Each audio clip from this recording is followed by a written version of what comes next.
হিরে মুক্ত সোনা গয়না এতদিন অনেক বেচা কেনা করেছো, কিন্তু কোষ্টি পাথরে যাচাই করে আসল সোনা তুমি চিনতে পারোনি। তুমি যাকে টাকা দিয়ে কিনতে চাইছো সে কিন্তু তোমার কাছে নিজেকে বিক্রি করেনি। এই তার প্রমাণ। মিলন, ডক্টরস রিপোর্টে পরিষ্কারভাবে লেখা আছে Shri Ratan Das is heavily injured, অর্থাৎ তার শরীরে 22টি সেলাই করতে হয়েছে এবং শ্রী রতন দাসের ব্যাকবোন ভেঙে টুকরো টুকরো হয়ে গেছে। মিলন, এখন একমাত্র ভগবান ভরসা শ্রী রতন দাস বাঁচবে না মরবে। তাই মহামান্য বিচারপতির কাছে আমার একান্ত অনুরোধ, মহামান্য বিচারপতি যেন সব দিক বিচার বিবেচনা করে এই জীবন দাসকে নজিরবিহীন ভারতীয় দণ্ডবিধির 302 ধারা মতে কারাদণ্ডে দণ্ডিত করেন। দ্যাটস অল মিলন। তোমার এগেনস্টে এই যে চার্জ, যেটা পিপির কাছে এই মাত্র শুনলে, সেই সম্পর্কে তোমার কিছু বলার আছে? না জোসেফ। তাহলে তুমি তোমার দোষ স্বীকার করে নিচ্ছ?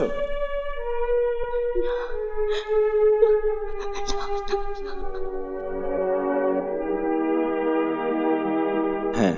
আমি আসামির স্বীকারোক্তি শুনিয়া শ্রী রতন দাসকে হত্যার চেষ্টার অপরাধে আসামি জীবন দাসকে ভারতীয় দণ্ডবিধির 302 ধারা বলে যাবজ্জীবন কারাদণ্ডে দণ্ডিত। কে তুমি? মহামান্য বিচারপতি, উনি হলেন শ্রীমতী সীমা রায়, দেবেন্দ্র নারায়ণ রায়ের একমাত্র কন্যা। ও, আই সি। তুই পাগলের মতো কথা বলছিস?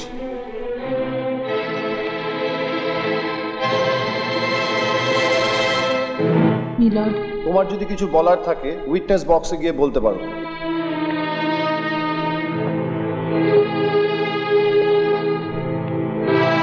গীতা ছুঁয়ে শপথ করুন, যাহা বলিব সত্য বলিব, সত্য বহি মিথ্যা বলিব না। যাহা বলিব সত্য বলিব, সত্য বই মিথ্যে বলিব না। মিলর্ড, রতন দাসকে খুন করার চেষ্টা আমি করেছিলাম। না না জোসেফ, না। রতন দাসকে সীমা খুন করেনি, রতন দাসকে খুন করেছি আমি। না মিলর্ড, ও মিথ্যে কথা বলছে। খুন আমি করেছি। বিশ্বাস করুন জোসেফ, আমি খুন করেছি। এ আমার অপরাধ জোসেফ। মিলর্ড, ইনি আমার বাবা শ্রী দেবেন্দ্র নারায়ণ রায়। উনি সব জেনে শুনে চাননি যে ওনার বংশের রক্ত, অর্থাৎ তার মেয়ে আমি, খুনের আসামি হয়ে কাঠগড়ায় দাঁড়াই। তাহলে আসামি জীবন দাস কার সাথে অপরাধ স্বীকার করে নিল? ভালোবাসার মর্যাদা দিতে। এই জীবন গ্রামের একজন সহজ সরল মনোভাবাপন্ন মানুষ। জীবন শ্রী দেবেন্দ্র নারায়ণ রায়কে রক্ষা করতে অ্যাটেম্পট টু মার্ডারের দায় নিজের মাথায় তুলে নেয়। ওনার বোঝাটা ভুল। জীবন জীবন নিজেকে অন্ধকারে রেখে আমায় আলোয় রাখতে চেয়েছে। জানেন মিলর্ড, জীবন জীবন আমাকে ভালোবাসতো, আমিও জীবনকে ভালোবাসতাম। আর সেটাই তার প্রমাণ যে আজও জীবনে তার সমস্ত কিছু জলাঞ্জলি দিয়ে তার ভালোবাসাকে রক্ষা করবে। Milord, this is too much. নিজেকে আর বিক্রি করো না, নিজেকে আর ছোট করো না। Don't shout, this is court, be seated. Milan, Shrimati Seema Roy কোর্টে দাঁড়িয়ে সিন ক্রিয়েট করে আজ যে সমস্ত কথা উনি বললেন তাহা যে সম্পূর্ণ সত্য তার কি প্রমাণ আছে মিলর্ড? প্রমাণ? এরপরেও আপনার প্রমাণ চাই জজ সাহেব? সেই রাত্রে আমি আমার সতীত্ব বাঁচাতে গিয়ে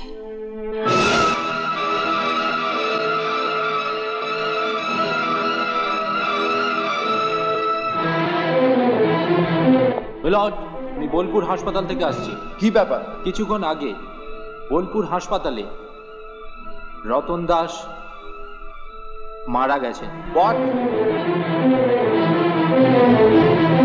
মিলর্ড, অ্যাটেম্পট টু মার্ডার কেসে যদি সাজা হয়ে থাকে যাবজ্জীবন কারাদণ্ড, তাহলে মার্ডার কেসে ফাঁসির সাজা নিশ্চয়ই হওয়া উচিত। আপনি আমায় ফাঁসির সাজা দিন মিলর্ড। কারণ এই সমাজে একজন ধর্ষিতা নারীর কোনো স্থান নেই মিলর্ড। তার কোনো পরিবারের স্থান নেই, তার বাবা মার কাছে স্থান নেই, কোনো প্রিয়জনের কাছে জায়গা নেই, তার স্বামীর কাছে কোনো স্থান নেই। এই সমাজে সে উপেক্ষিত মিলন, তার স্থান একমাত্র ওখানে।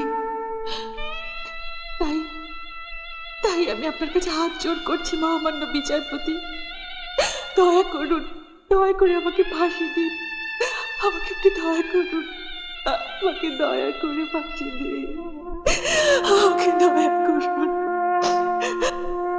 সীমা রায়ের স্টেটমেন্ট শুনিয়া এবং জুরি বোর্ডের সহিত সহমত পোষণ করিয়া আমি আসামি জীবন দাসকে সসম্মানে মুক্তি দিলাম।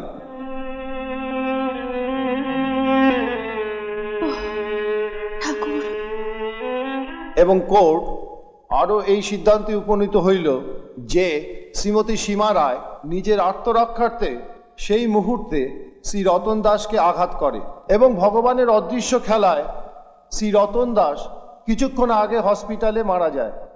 আমি সমস্ত কিছু বিচার বিশ্লেষণ করে শ্রীমতী সীমা রায়কে ভারতীয় দণ্ডবিধির 302 ধারা থেকে অব্যাহতি দিলাম। জীবন, অনেক হয়েছে, এবার চলো।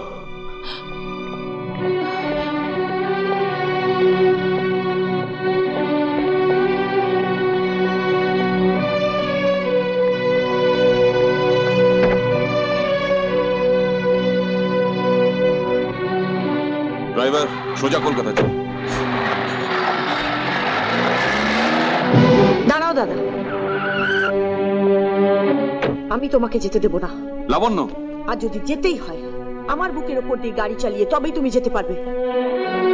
কি পাগলামো করছো? পাগলামো আমি করছি না দাদা, পাগলামো করছো তুমি। তোমার এত বড় সাহস?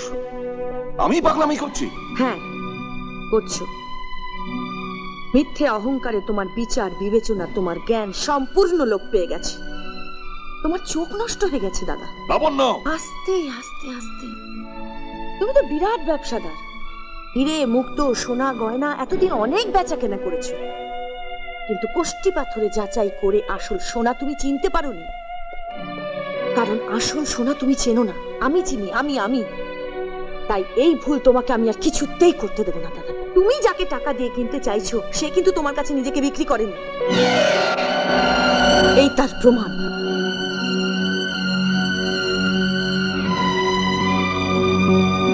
কারণ তার অনেক আগেই সে বিক্রি হয়ে গেছে তার ভালোবাসার কাছে। লাবণ্য, সহ্যের একটা সীমা থাকা উচিত। ঠিক তাই দাদা, ঠিক তাই। সহ্যের একটা সীমা আছে, তাই আমি আর সহ্য করতে পারছি না। কেন এরকম করছো দাদা? দাদা, তুমি তো শুধু ওর বাবা নও, হ্যাঁ তুমি তো ওর মাও, তাই না বলো? আমি পিসি হয়ে ওর এই বৈধব্য মেনে নিতে পারছি না,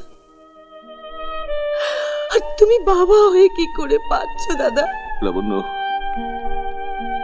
তুই কিন্তু ছোট হয়ে অনেক বড় কথা বলে ফেললি। দাদা, এমন যেন না হয় দাদা, ইতিহাসের লায়লা মজনু হীরা রঞ্জার ঘটনা ওদের দুজনের জীবনে যেন না ঘটে।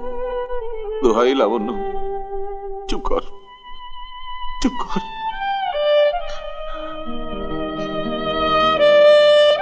আয়মা, এসো জীবন।